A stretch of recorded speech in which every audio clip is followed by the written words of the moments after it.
Yes, so absolutely, we can have that report for you first thing by Monday morning.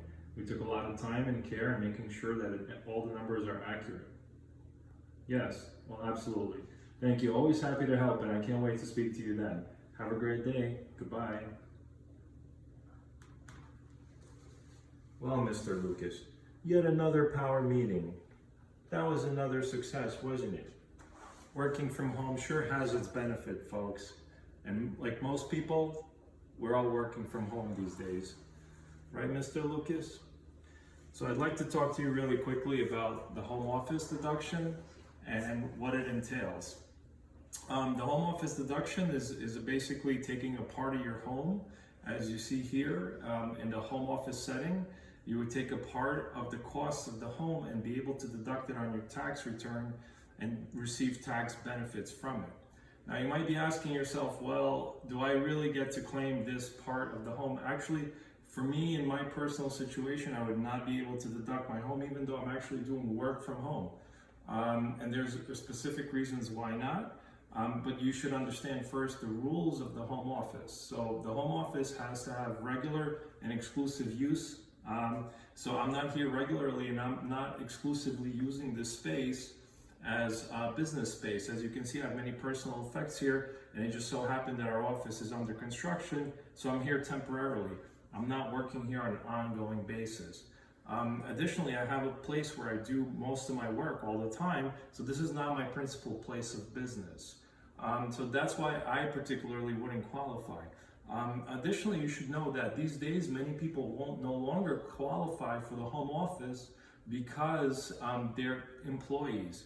And the deduction, what we used to call the unreimbursed method of accounting for the home office, would be an employee expense that would be reflected on the Schedule A under 2% miscellaneous itemized deductions. That deduction is no longer available. It was done away with back in 2018. So many employees, W-2 earners, will no longer be able to deduct that anywhere. What we suggest is that you request from your employer reimbursement for any home office expenses that you might incur. And that's really the best way to get it for most of the people that are just employed. For those of us that are self-employed, if you do regularly work from home and your office is set up like a home, in other words, there's not a lot of commingled things within that space and it's clearly set apart from the rest of your home, then absolutely it would qualify.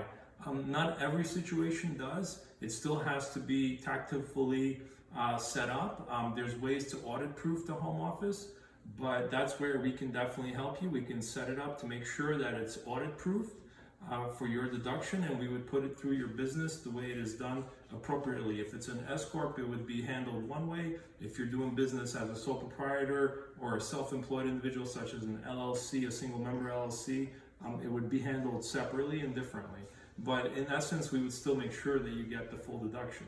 So here we are, just giving you some more great content. Hopefully you had a couple of laughs checking me out in my shtick, as we call it, with my funny slippers, but yet, I'm still kind of in work mode. Many people this year and this past year have to have had probably some meeting down the road in this type of setting. So cheers, guys. Hope that everybody's having a great time out there working from home, spending a little more time with the family and the pets. Thank you again. Be good.